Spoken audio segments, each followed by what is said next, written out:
ನನ್ನ ಮೊದಲನೇ ಪ್ರಶ್ನೆ, ಇದೇ ಹುಡುಗಿನ ಸೆಲೆಕ್ಟ್ ಮಾಡಿ ಫೋಟೋ ತೋರಿಸಿ ನನ್ನ ಎದುರಿಗೆ ಕರ್ಕೊಂಬಂದು ನಿಲ್ಲಿಸುವಾಗ ನಿಮಗೆ ಘನತೆ ನೆನಪಾಗಲಿಲ್ಲ.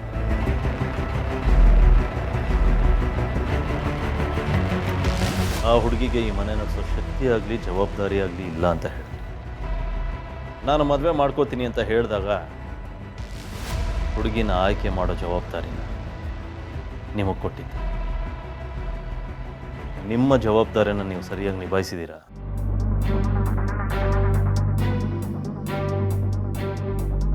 ಹಾಗೆ ನಿಭಾಯಿಸಿದ್ದೀರಾ ಅನ್ನೋದೇ ನಿಮ್ಮ ಉತ್ತರ ಆದರೆ ನನ್ನ ಆಯ್ಕೆ ತಪ್ಪಲ್ಲ ಅಲ್ವಾ?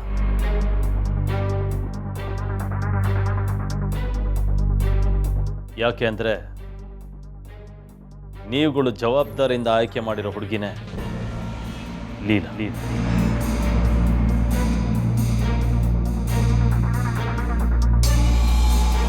ವಯಸ್ಸಿನ ಬಗ್ಗೆ ಮಾತಾಡಿದ್ರಿ. ವಯಸ್ಸು ವ್ಯಕ್ತಿತ್ವನ ಅಳಿಬಾರ್ದು ಅನ್ನೋದು ನನ್ನ ಭಾವನೆ. ನೀವು ಹೋಟೆಲ್ಗೆ ಹೋಗ್ತೀರಾ, ಅಲ್ಲಿ ನಿಮಗಿಂತ ಹೆಚ್ಚು ವಯಸ್ಸಾದವರು ನೀವು ಬಂದ ಕೂಡಲೇ ತಲೆ ಬಗ್ಸಿ ಸಲ್ಯೂಟ್ ಮಾಡ್ತಾರೆ, ರೈಟ್? ಅದರ ಅರ್ಥ ವಯಸ್ಸಲ್ಲಿ ಚಿಕ್ಕವರಾದರೂ ನಾವಿರೋ ಸ್ಥಾನ, ನಾವು ಮಾಡೋ ಕೆಲಸ, ನಾವು ಚಿಕ್ಕವರ ಅಥವಾ ದೊಡ್ಡವರ ಅನ್ನೋದನ್ನು ನಿರ್ಧಾರ ಮಾಡುತ್ತೆ. ಹೌದಾ?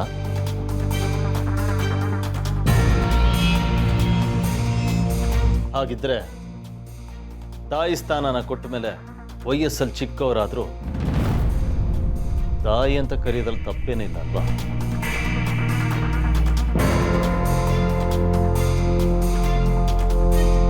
ಈ ನನ್ನ ಪ್ರಶ್ನೆಗಳಿಗೆ ನೀವು ಉತ್ತರ ಕೊಡೋದೇ ಆದರೆ ಅದರಲ್ಲೇ ನೀವು ಕೇಳಿರೋ ಪ್ರಶ್ನೆಗೆ ಉತ್ತರ ಸಿಗುತ್ತೆ.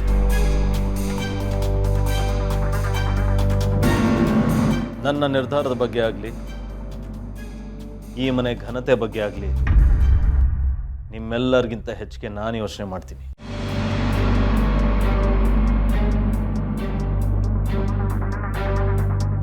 ಆದರೂ ನಿಮ್ಮ ಅಭಿಪ್ರಾಯನ ಬದಲಾಯಿಸ್ಕೊಳ್ಳಿ ಅಂತ ನಾನು ಹೇಳ್ತಾ ಇಲ್ಲ, ಅದಕ್ಕೆ ಅರ್ಥ ಇಲ್ಲ ಅಂತ ಹೇಳ್ತಾ ಇದ್ದೀನಿ.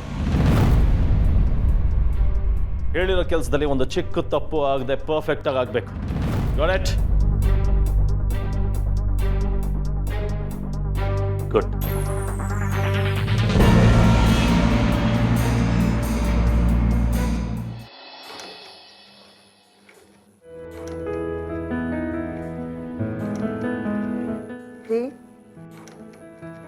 ರೀ, ಯಾಕೆ ನಿದ್ದೆ ಬರಲಿಲ್ವಾ?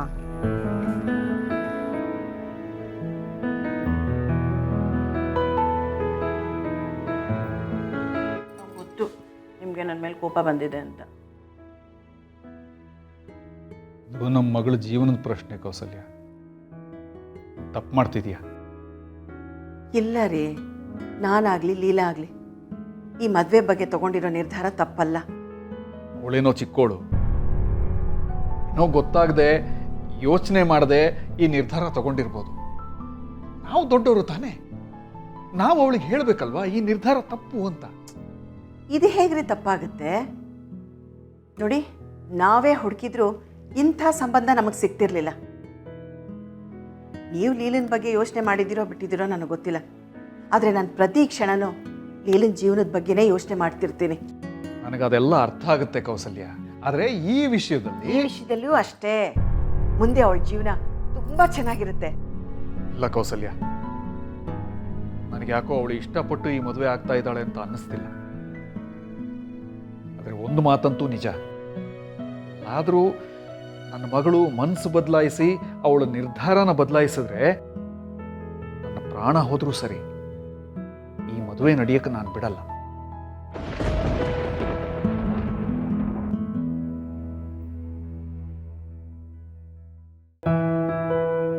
ಭಗವಂತ, ನೀನು ಕೊಟ್ಟ ಸೂಚನೆ ಸುಳ್ಳಾಗಲಿಲ್ಲ. ಆ ಲೀಲಾನೇ ನಮ್ಮ ಮನೆಗೆ ಸೊಸೆಯಾಗಿ ಬರ್ತಾ ಇದ್ದಾಳೆ. ನನ್ನ ರಾಮ್ ತಗೊಂಡಿರೋ ನಿರ್ಧಾರ ಸರಿಯಾಗೇ ಇದೆ. ಇಲ್ಲ, ಎಜೆ ಮೊದಲನೇ ಬಾರಿಗೆ ತಪ್ಪು ನಿರ್ಧಾರ ತಗೊಂಡಿದ್ದಾರೆ. ನಮಗೆ ಅತ್ತೆಯಾಗಿ ಬರೋರ ಬಗ್ಗೆ ನಾವು ಕಂಡಿದ್ದ ಕನಸು ಸುಳ್ಳಾಗ್ತದೆ. ಎಜೆ ಮನಸ್ಸನ್ನ, ಈ ಮನೆ ಜವಾಬ್ದಾರಿನ ಅರ್ಥ ಮಾಡಿಕೊಂಡು ಅದನ್ನ ನಿಭಾಯಿಸುವಂಥ ಶಕ್ತಿ ಇರೋರು ನಮ್ಗೆ ಅತ್ತೆ ಆಗಿ ಬರಲಿ ಅಂತ ನಾವು ಅನ್ಕೊಂಡಿದ್ವಿ. ಆದರೆ ಆದರೆ ತನ್ನನ್ನೇ ತಾನು ಅರ್ಥ ಮಾಡ್ಕೊಳಕ್ಕಾಗದೇ ಇರೋ ಹುಡುಗಿ ಇನ್ನು ಏಜೆ ಮನ್ಸನ್ನ ಅರ್ಥ ಮಾಡ್ಕೋತಾಳ? ಒಂದೊಂದು ಹೆಜ್ಜೆಗೂ ಪರ್ಫೆಕ್ಷನ್ ಹುಡ್ಕೋ ಏಜೆ ಒಂದೊಂದು ಹೆಜ್ಜೆಗೂ ಎಡವಟ್ ಮಾಡ್ಕೊಳ್ಳೋ ಈ ಹುಡುಗಿನ ಹೆಂಡತಿಯಾಗಿ ಒಪ್ಕೋಬೇಕಾ? ಅವಳಿನ್ನು ಚಿಕ್ಕ ಹುಡುಗಿ ಅಜ್ಜಿ. ಅವಳಿಗೆ ಈ ಮನೆ ನಿಭಾಯಿಸೋ ಶಕ್ತಿ ಇದೆಯಾ? ಈಗ ನೀವೇನು ಹೇಳಕ್ಕೆ ಹೊರಟಿದ್ದೀರಾ? ನಮ್ಮ ಉದ್ದೇಶ ಅವಳನ್ನ ರಿಜೆಕ್ಟ್ ಮಾಡಬೇಕು ಅಂತ ಅಲ್ಲ ಅಜ್ಜಿ. ಅವಳಿಗಿನ್ನೂ ವಯಸ್ಸು ಚಿಕ್ಕದು. ಈ ಮನೆ ಜವಾಬ್ದಾರಿಗಳನ್ನ ನಿಭಾಯಿಸೋ ಶಕ್ತಿ ಅವಳಿಗಿಲ್ಲ ಅಂತ ಹೇಳ್ತಾ ಇದೀವಿ. ನೀವು ಹೇಳ್ತಿರೋದ್ರಲ್ಲಿ ತಪ್ಪೇನೂ ಇಲ್ಲ. ಆದರೆ ನೀವೇ ಹೇಳ್ದಾಗೆ ಅವಳಿನ್ನೂ ಚಿಕ್ಕ ಹುಡುಗಿ. ನಾನು ಈ ಮನೆಗೆ ಮದುವೆ ಮಾಡ್ಕೊಂಡು ಬಂದಾಗ ನನಗಿನ್ನೂ 16 ವರ್ಷ. ಸರಿಯಾಗಿ ಅಡುಗೆನೂ ಮಾಡಕ್ಕೆ ಬರ್ತಿರ್ಲಿಲ್ಲ. ಆದರೆ ಇಷ್ಟು ವರ್ಷ ಎಲ್ಲನೂ ನಿಭಾಯಿಸ್ಕೊಂಡು ಬಂದಿದ್ದೀನಿ ಅಲ್ವಾ? ಅವಳು ಹಾಗೆ ಹೋಗ್ತಾ ಹೋಗ್ತಾ ಎಲ್ಲ ಕಲಿತಾಳೆ. ಸರಿ ಅಜ್ಜಿ, ಆದ್ರೆ ಅವಳು ಇನ್ಮುಂದೆ ಜವಾಬ್ದಾರಿ ನಿಭಾಯಿಸ್ತಾಳೆ ಅನ್ನೋ ನಂಬಿಕೆ ನಮಗೂ ಬರ್ಬೇಕಲ್ವಾ? ಅದಕ್ಕೆ ಏನು ಮಾಡಬೇಕು ಅಂತೀರಾ? ಅವಳು ಎಷ್ಟು ಜವಾಬ್ದಾರಿಯಿಂದ ನಡ್ಕೋತಾಳೆ ಅನ್ನೋದನ್ನ ಪರೀಕ್ಷೆ ಮಾಡಬೇಕಾ? ಅದ್ರಲ್ಲಿ ತಪ್ಪೇನಿದೆ? ಅಂತರ ಅತ್ತೆ ಆಸೆ ಪಟ್ಟಿದ್ದು ಅವ್ರ ಸ್ಥಾನ ತುಂಬುವಂತ ಹೆಣ್ಣು ಏಜೆ ಕೈ ಹಿಡಿಲಿ ಅಂತ. ಈ ಲೀಲಾ ಅಂತರ ಅತ್ತೆ ಸ್ಥಾನ ತುಂಬ್ತಾರೆ ಅನ್ನೋ ನಂಬಿಕೆ ನಮ್ಗೆ ಯಾರಿಗೂ ಇಲ್ಲ. ಹಾಗೊಂದ್ ವೇಳೆ ಅವ್ರ ಸ್ಥಾನ ತುಂಬೋ ಅರ್ಹತೆ ಅವಳಿಗಿದೆ ಅನ್ನೋದಾದ್ರೆ ತಗೊಳ್ಳಿ. ಇದು ಅಂತರ ಉಂಗುರ ಅಲ್ವಾ? ಹೌದು, ಇದು ಅಂತರ ಅತ್ತೆದೆ ಉಂಗ್ರ. ಏಜೆಗೆ ಈ ಉಂಗ್ರ ಅಂದ್ರೆ ಪ್ರಾಣ. ಅದನ್ನ ಪ್ರತಿದಿನ ನೋಡ್ತಾನೆ ಇರ್ತಾರೆ. ಇದೇ ಉಂಗ್ರನೇ ತಾನೆ ಎಂಗೇಜ್ಮೆಂಟ್ ದಿನ ಏಜೆ ಲೀಲಾ ಬೆರಳಿಗೆ ಹಾಕ್ಬೇಕಾಗಿರೋದು. ಹಾಗಿದ್ರೆ ಈ ಉಂಗ್ರನ ಅವಳ ಕೈ ಕೊಟ್ಟು ಕಡೆ ಪಕ್ಷ ಎಂಗೇಜ್ಮೆಂಟ್ ದಿನದ ತನಕನಾದ್ರೂ ಜವಾಬ್ದಾರಿಯಿಂದ ಕಾಪಾಡ್ಕೊಳಕ್ ಹೇಳಿ. ಅಕಸ್ಮಾತ್ ಅವಳಿದನ್ನ ಕಾಪಾಡ್ಕೊಳ್ಳಿಲ್ಲ ಅಂದ್ರೆ ಕೊನೆವರೆಗೂ ಈ ಮನೆ ಜವಾಬ್ದಾರಿನೂ ಅವಳು ಕಾಪಾಡ್ಕೊಳಕ್ ಆಗಲ್ಲ ಅಂತಾನೆ ಅರ್ಥ. ಏನ್ ಹೇಳ್ತಿದ್ದೀರಾ? ಈ ಉಂಗ್ರದಲ್ಲಿ ಅಪ್ಪ ನೆನಪುಗಳಿದೆ. ಅವ್ರ ನೆನಪುಗಳ ಜೊತೆ ಆಟ ಆಡೋದು ಸರಿಯಲ್ಲ. ಇದು ಆಟ ಅಲ್ಲ, ಪರೀಕ್ಷೆ. ಈ ಉಂಗ್ರದ ಜೊತೆನೆ ಆಟ ಆಡ್ತಿದೀವಿ ಅಂತ ನಿಮ್ಗೆ ಅನ್ಸೋದಾದ್ರೆ ಈ ಇಡೀ ಮನೆ ಜವಾಬ್ದಾರಿನ ಅವಳ ಕೈ ಕೊಡ್ಬೇಕು ಅಂತಿದಾರಲ್ಲ ಏಜೆ, ಅದ್ ಆಟ ಅಲ್ವಾ? ಆಯಿತು, ಈ ಪರೀಕ್ಷೆನೂ ಆಗ್ಬಿಡ್ಲಿ. ನನಗೆ ನನ್ನ ಭಗವಂತನ ಮೇಲೆ ನಂಬಿಕೆ ಇದೆ.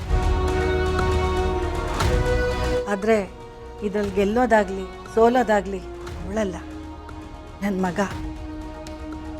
ಎಂಗೇಜ್ಮೆಂಟ್ವರೆಗೂ ಅವಳು ಈ ಉಂಗ್ರನ ಹುಷಾರಾಗಿ ಕಾಪಾಡ್ಕೊಂಡ್ರಷ್ಟೇ ಈ ಎಂಗೇಜ್ಮೆಂಟ್ ನಡೆಯುತ್ತೆ.